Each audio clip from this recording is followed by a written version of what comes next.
دروازہ جلانے کا واقعہ یہ شیعہ سنی دونوں میں اختلافی مسئلہ ہے، اور اس مسئلے کی وجہ سے دونوں مسالک میں غلط فہمیاں پائی جاتی ہیں اور آپس میں دوریاں ہیں۔ لہٰذا ضرورت اس بات کی ہے کہ ہم اپنے مسلک کی محکم اور مستند کتابوں سے اس مسئلے پر روشنی ڈالیں کہ آیا ہمارے جو شیعہ بھائی ہیں انہیں کوئی غلط فہمی لاحق ہوئی ہے، وہ اہل سنت سے بغض اور عناد کے اندر یہ عقیدہ رکھتے ہیں، یا اس کی کوئی تفصیل ہماری کتابوں میں موجود ہے۔ آپ کو میں حقیقت کے ساتھ ایک بات بتانا چاہتا ہوں، وہ بات یہ ہے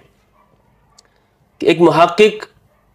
وہ جب کسی چیز پر تحقیق کرتا ہے، ریسرچ کرتا ہے، تو وہ اپنے مسلک اور فرقے کو سائڈ پہ رکھ دیتا ہے۔ وہ کہتا ہے میں اپنے دماغ کو خالی ذہن ہو کر،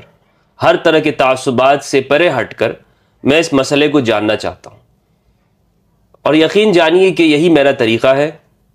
میں بھی اس مسئلے کے بارے میں پریشان تھا اور جاننا چاہ رہا تھا کہ یہ واقعہ کیا ہے۔ تھوڑی سی بات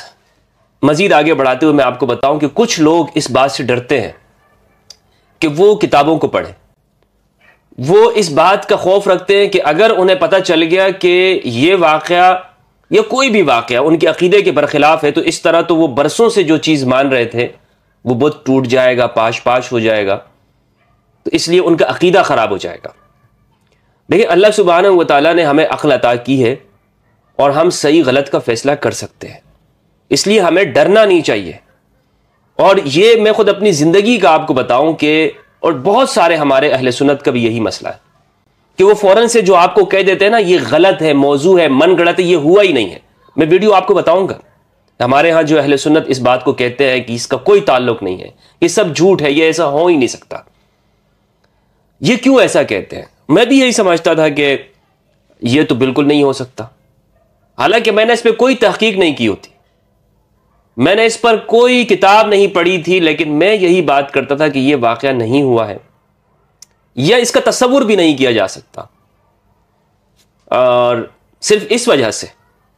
کہ اگر ہم کتاب پڑھیں گے اور ایسا نکل آیا کہ یہ واقعہ ہوا ہے تو ہم پھر کیا کہیں گے۔ اب یہ جو مکمل واقعہ بیان کیا جاتا ہے کہ حضرت عمر رضی اللہ تعالیٰ عنہ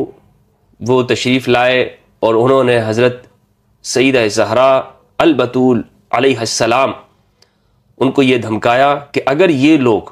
یعنی حضرت علی، امام علی علیہ السلام اور حضرت زبیر رضی اللہ عنہ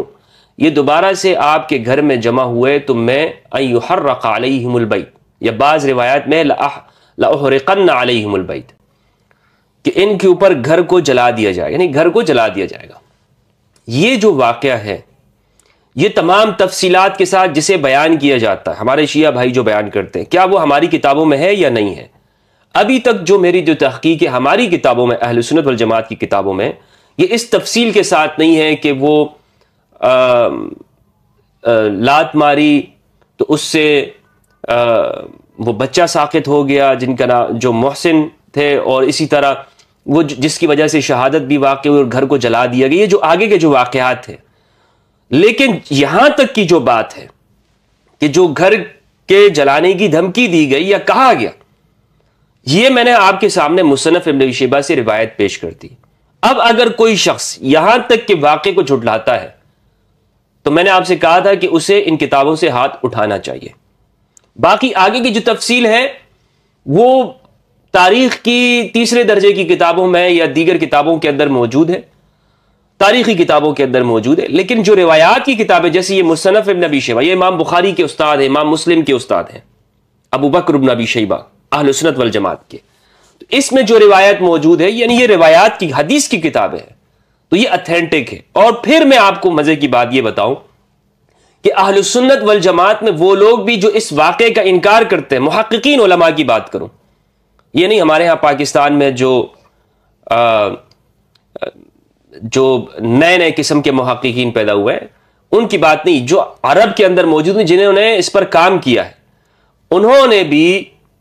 اس واقعے کی تفصیلات کا تو انکار کیا ہے لیکن اس روایت کو جھٹلایا نہیں ہے۔ حتیٰ کہ شاہ ولی اللہ نے ازالۃ الخفا کے اندر بھی اس کو ذکر کیا ہے بشرط شیخین، اور یہ روایت بشرط شیخین ہے، یعنی جتنے بھی راوی اس روایت کے ہیں وہ مسلم اور بخاری کے راوی، اور میں نے کل کی ویڈیو میں آپ کو تفصیل کے ساتھ بتایا تھا، اس پر دوبارہ گفتگو کرنے کی ضرورت نہیں ہے۔ جسے تفصیل دیکھنی ہو راویوں کے بارے میں تو وہ میری پہلی ویڈیو کے اندر دیکھ سکتے ہیں۔ اب لیکن اتنا جو واقعہ ہوا ہے اسے بھی جھٹلایا جاتا ہے، اور میں نے جب اس کو سرچ کیا یوٹیوب کے اوپر کہ عرب میں تو بہت سارے علماء ہیں کہ جو اس حدیث کو ہی سرے سے جھٹلاتے ہیں۔ اچھا، حدیث پڑھتے نہیں ہیں عوام کے سامنے، کتابوں میں ہمارے اکابرین نے کسی نے بھی اس حدیث کو نہیں جھٹلایا کہ یہ حدیث ہے ہی نہیں، سب نے لکھا ہے کہ یہ اسناد اس کی صحیح ہے، راوی اس کے ثقہ ہے، لیکن ابھی جو یوٹیوب کے اوپر ہے ماشاءاللہ وہ عوام کو یہ واقعہ بتاتے ہی نہیں ہے، اور پھر اگر کوئی ان سے پوچھ لیتا ہے تو کہتا ہے کہ نہیں یہ تو ہوا نہیں، یہ جھوٹ ہے، من گڑت ہے، فیبریکیٹڈ ہے۔ تو عرب کے جو علماء ان سے تو میں واقف تھا، جیسے عثمان الخمیس ہیں یا ولید اسماعیل، یہ یوٹیوبر قسم کے مولوی ہیں، محمد علی السلابی جو ہے، لیکن اسی طرح حسن الحسینی جنہوں نے سیرت الموسوعۃ الحسن والحسین لکھی ہے، اور ایک بڑا نام ہے، یہ جو لوگ ہیں یہ کہتے ہیں کہ نہیں یہ بالکل من گڑت بات ہے اپنی گفتگو کے اندر، انٹرویوز کے اندر۔ لیکن ہمارے ہاں پاکستان میں جب میں نے یوٹیوب پر دیکھا تو ایسے لوگ موجود ہیں، میں کچھ ویڈیوز آپ کو دکھانا چاہتا ہوں جو مجھے مل سکی ہیں،